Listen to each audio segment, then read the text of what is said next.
Hello everyone, and welcome back sa ating channel. Once again, ako si Jay, and for today's video ay pag-uusapan naman po natin ang mga pagkain na pwede at hindi pwedeng dalhin sa eroplano or even sa ating domestic or international destination.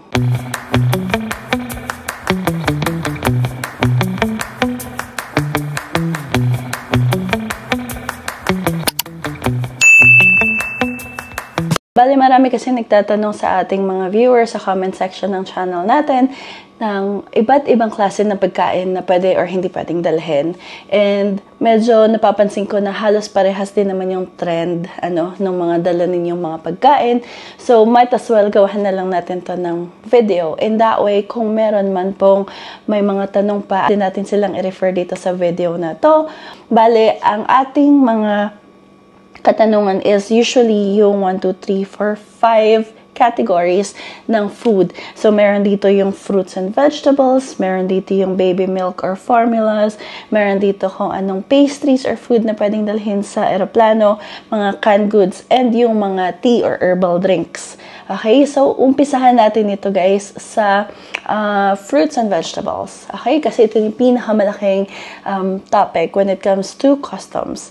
So, pag fruits and vegetables po yung dadalhin natin, guys, kung domestic yung flight natin or within the country lang, say nasa Philippines kayo, nasa Canada, nasa US, o kung saang lupalapang kayo ng bansa, pag domestic flight po ang sasakyan natin, ay pwede naman po magdala ng fresh na fruits and vegetables. Opo, pwede naman po yun. As long as within the zone lang po kayo ng country ninyo. Ang isang ina-ask lang po talaga ng airlines ay dapat ito ay properly packaged or sealed. Yung hindi po sila basta-basta na kumbaga yung naka-out in the open. Yung iba kasi pwedeng kunin lang or pitasin lang sa puno and then ilalagay na sa bag tapos magpa-fly na sila. As much as possible, it has to be in a closed and sealed package or mga containers. So, kung meron po kayong mga Tupperwares, pwede naman po ilagay doon. Tapos, ilagay nyo, tapean na lang po natin. And then, ilagay natin sa isang bag na maayos. Ang kailangan lang po kasi nila is to make sure na it is contained and it is sealed. Kasi in case lang naman din po na merong mga insekto doon sa loob ng fruits na yon or ng vegetables na yon, ay para hindi po siya, alam niyo yun, gumapang-gapang lumabas sa bag ninyo or hindi rin po siya magstay sa aeroplano and makontaminate yung buong plane. So kung meron po kayong dala, pwede po yon sa carry-on bag and pwede po yon sa check-in bag. Depende po kung saan nyo ilalagay. Basta, always make sure na according pa rin yung weight and yung size ng bag ninyo sa airline regulation. Okay? So, kung kunwari 7 kilos of carry-on bags at may dala kayong 5 kilos of fruits, go for it. Pero, kung more than 7 kilos yung fruits and vegetables na dadalhin nyo, pwede nyo rin naman po siyang ilagay sa check-in bag para naman po maging compliant pa rin po tayo sa weight restriction ng ating mga airlines. Another thing is kung gusto po natin i-consume yung fruits na yun, kunwari, or vegetables sa aeroplano, ay pwede rin naman po.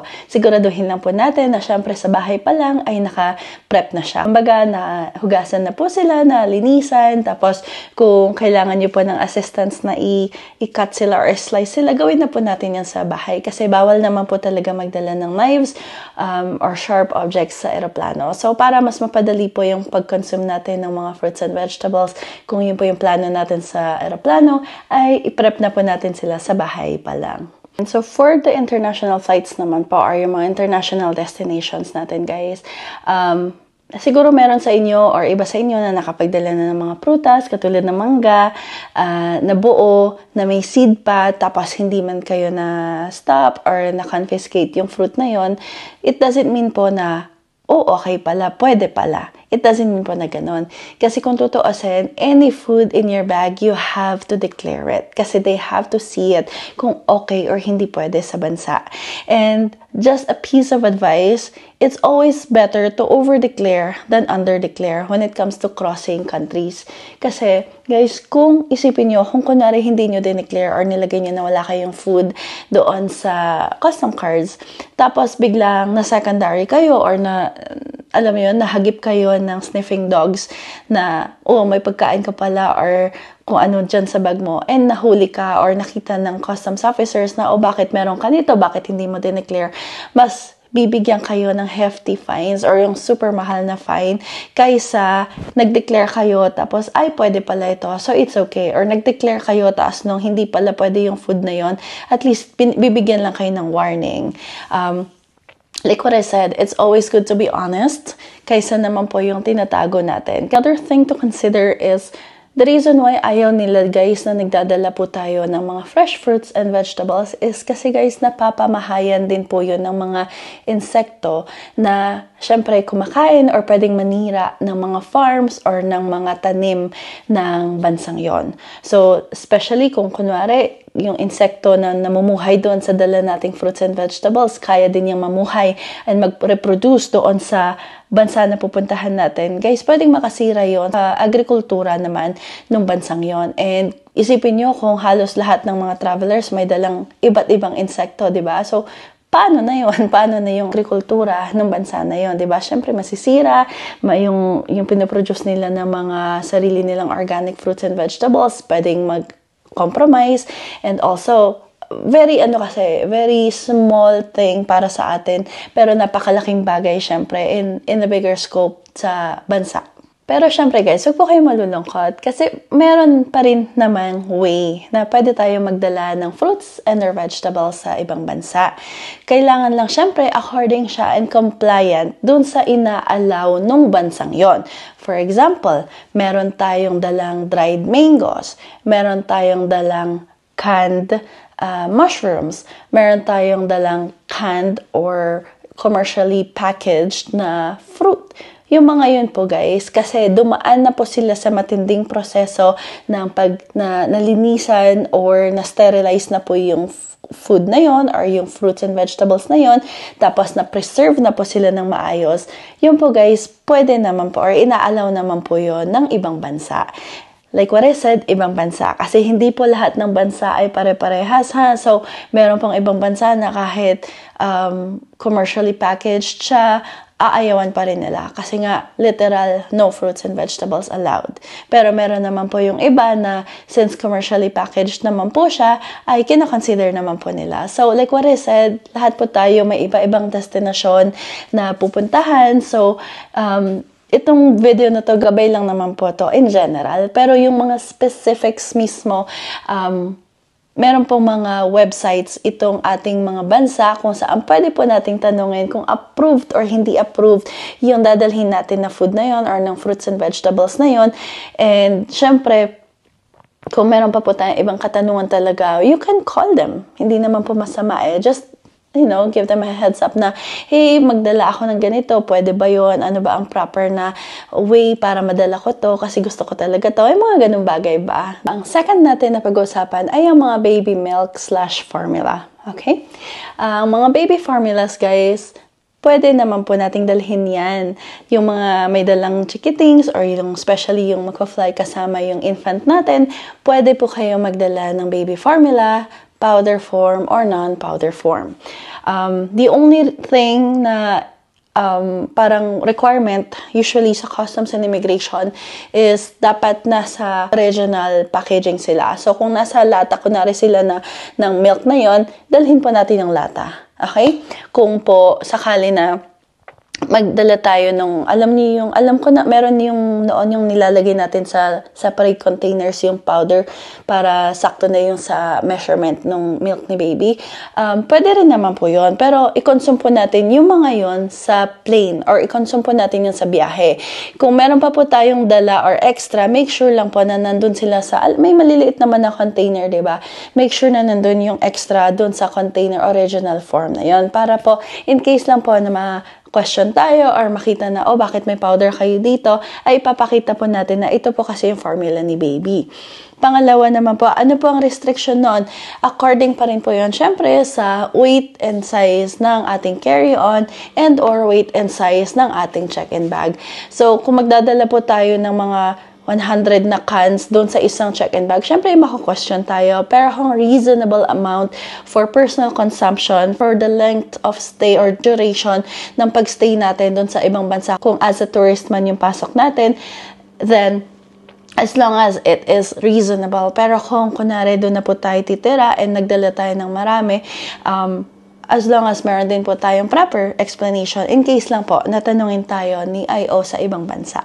And syempre, hindi rin po natin i-miss out yung mga tinatawag po natin na PWD or yung mga persons with disabilities, or yung mga tao na may mga special diets or medically kailangan nilang specific na milk or specific na food, gano'n. Siyempre, lahat yon iba-back up natin with doctor's notes. So, kung kunwari wala tayong dalang baby, pero malaki na yung baby natin, medyo meron lang silang condition na special, and may diet lang silang special, lahat po ng food na i-consume na yon or lahat po ng milk na i-consume na yon, siyempre, i-make sure lang din po natin na meron tayong doctor's note as a backup. When it comes naman po sa domestic flights, guys, ganun din sa mga milk powders or formulas. Pag powder siya, halos wala namang problema yun, especially sa domestic. Hindi ka naman nila ka-questionin kasi magdadala ka lang naman ng gatas, wala namang kaso yon.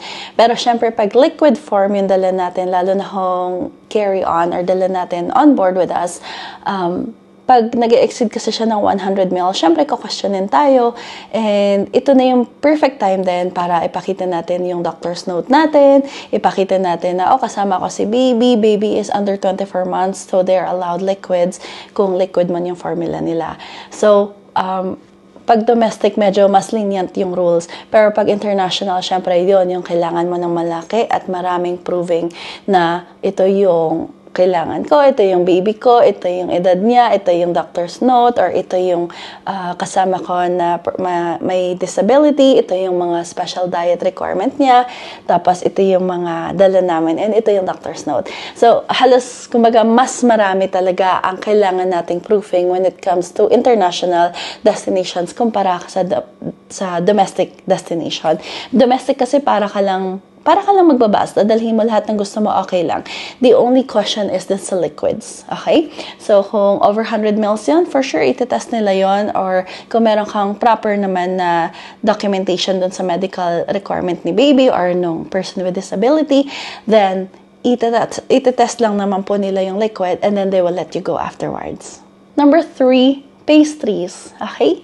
So, pastries or mga tinapay na puro or tinapay na may palaman na meat and or seafood or vegetables, kung ano-ano pa. Sa domestic flight, walang kaso.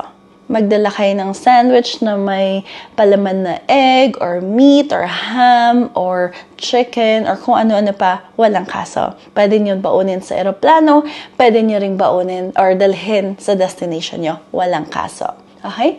When it comes to international naman po, medyo marami tayong kailangan na i-consider. Alam ko, napakaliit lang na sandwich yon or isang nakalimutan lang natin na, may burger pala ako sa bag. Pero it could cost you a lot pagdating sa international borders. Bakit? Kasi syempre, kung yung sandwich nyo or yung burger niyo may palaman pa rin na meat, considered pa rin meat yon na bawal na dalhin sa ibang bansa. So, kung kunwari, tatanungin nila kayo anong meron sa bag nyo at nasabi niyo na, I just have a sandwich, tatanungin pa rin kayo what kind of sandwich. If it's something with egg or with meats or with chicken, yung mga ganon, lalo na ngayon, yung avian flu yata is super lakas na sa ibang bansa, lalo silang naghihigpit sa mga bird products.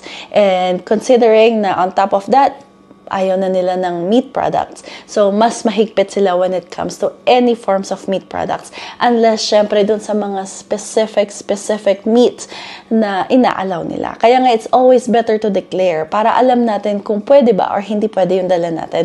Kasi once na-declare natin at sabi nilang hindi pwede, we can just easily let it go, diba? Pero kung nahuli tayo at hindi natin na-declare na pwede tayong bigyan ng malaking fine or magbabayad tayo on the spot ng fine tapos makakonfiscate pa. So, nagbayad na nga tayo, nawalan pa yung food natin, diba? So, it's always better na maging proactive na lang tayo and i-declare natin kung hindi natin nakain sa aeroplano or kung nasa aeroplano tayo and worried tayo doon, pwede nyo namang iwan siya sa plane kasi kukunin nyo ng groomers, itatapon nila yon, ibabasura nila yon, and sila yung magpa-proper dispose ng mga food na yon na hindi na consume ng mga pasahero para wala tayong problema when it comes to like facing customs and immigration. Okay?